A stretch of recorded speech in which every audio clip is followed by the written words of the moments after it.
గాజు గ్లాస్ గుర్తు ఇతరులకు కేటాయింపు అంశంపై హైకోర్టుకు ఈసీ నివేదిక సమర్పించింది. జనసేన అభ్యర్థులు పోటీ చేస్తున్న 2 ఎంపీ స్థానాలు అసెంబ్లీ సెగ్మెంట్లలో ఇతరులకు ఆ గుర్తు కేటాయించబోమని స్పష్టం చేసింది. జనసేన గుర్తుపై ఈ మేరకు ఈసీ హైకోర్టులో అఫిడవిట్ దాఖలు చేసింది. ఇప్పటికే ఇచ్చిన ప్రాంతాల్లో రివ్యూ చేస్తామని ఈసీ అఫిడవిట్లో పేర్కొంది. ఈ నిర్ణయంతో జనసేనకు ఇబ్బందులు తొలగిపోతాయని ఈసీ అభిప్రాయపడింది. ఎన్నికల సంఘం ఇచ్చిన వివరాలతో హైకోర్టు విచారణ ముగించింది.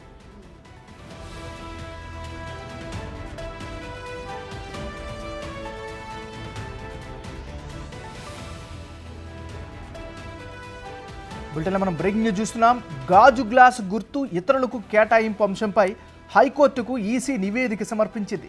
జనసేన అభ్యర్థులు పోటీ చేస్తున్న 2 ఎంపీ స్థానాలు అసెంబ్లీ సెగ్మెంట్లలో ఇతరులకు ఆ గుర్తును కేటాయించబోమని స్పష్టం చేసింది.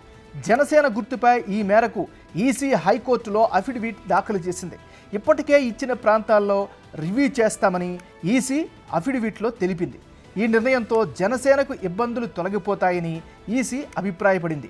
ఎన్నికల సంఘం ఇచ్చిన వివరాలతో హైకోర్టు విచారణ ముగించింది.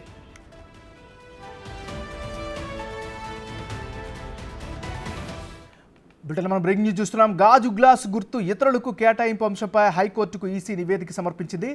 ఇదే అంశానికి సంబంధించి మరింత తాజా సమాచారాన్ని మా రిపోర్టర్ మల్లికార్జున్ అందిస్తారు. మల్లికార్జున్, చెప్పండి. నాగరాజ్, ఏదైతే 29వ తారీఖు నామినేషన్లు ఉపసంహరణ తర్వాత కూడా పార్టీకి సంబంధించిన గుర్తులను ఖరారు చేస్తూ కూడా ఈసీ నిర్ణయం తీసుకోవడం జరిగింది. ఈ నిర్ణయం తీసుకున్న సమయంలో గాజు గుర్తుకు సంబంధించి ఎక్కడైతే కూటమి తరపు నుంచి పోటీ చేస్తున్న ప్రాంతాలు ఏవైతే ఉన్నాయో ఆ ప్రాంతాలతో పాటు జనసేన పోటీ చేస్తున్న కొన్ని ప్రాంతాల్లో కూడా గాజు గుర్తును కేటాయించారంటూ కూడా హైకోర్టును జనసేన తరపు నుంచి కూడా ఆ ప్రధాన కార్యదర్శి శివశంకర్తో పాటు ఆ లీగల్ సెల్ కూడా పిటిషన్ దాఖలు చేయడం జరిగింది. ఈ పిటిషన్లో కూడా టీడీపీతో పాటు బీజేపీ కూడా ఇంప్లీడ్ పిటిషన్ కూడా దాఖలు చేయడం జరిగింది. మొన్న జరిగిన విచారణని ఈ రోజుకు వాయిదా వేస్తూ కూడా హైకోర్టు మొన్న నిర్ణయం తీసుకోవడం జరిగింది. ఈరోజు ఈసీ దానికి సంబంధించిన అఫిడవిట్ను దాఖలు చేయడం జరిగింది. అఫిడవిట్లో ప్రధానంగా ఏదైతే జనసేన పోటీ చేస్తున్న స్థానాలు ఎన్నైతే ఉన్నాయో అసెంబ్లీ నియోజకవర్గాలకు సంబంధించి 21 అసెంబ్లీ నియోజకవర్గాలతో పాటుగా 2 పార్లమెంట్ స్థానాలు, ఇటు మచిలీపట్నం కానీ ఇటు కాకినాడ కానీ 2 పార్లమెంట్ స్థానాల్లో కూడా ఈ సింబల్కు సంబంధించి అయితే మేము ఎవరికి కేటాయించబోము, కేటాయించిన వాటిపై కూడా రివ్యూ చేసి వేరే గుర్తును కేటాయించే అవకాశం చేస్తామంటూ కూడా అఫిడవిట్లో పేర్కొన్నట్టు కూడా మనకు కొంత సమాచారం అందిస్తూ ఉంది. ఇప్పుడు ఈ సమాచారం మేరకు కూడా ఈ రివ్యూ జరిగిన తర్వాత అక్కడ ఎలాంటి గుర్తులు కేటాయిస్తారనేది కొంచెం ఉత్కంఠగా మారిందని కూడా చెప్పుకోవచ్చు. అలాగే ఆర్డర్ కాపీలో మరిన్ని విషయాలు ఉన్నట్టు కూడా తెలుస్తూ ఉంది. ఆర్డర్ కాపీ వచ్చిన తర్వాత పూర్తి వివరాలు తెలిసే అవకాశం కనిపిస్తూ ఉంది.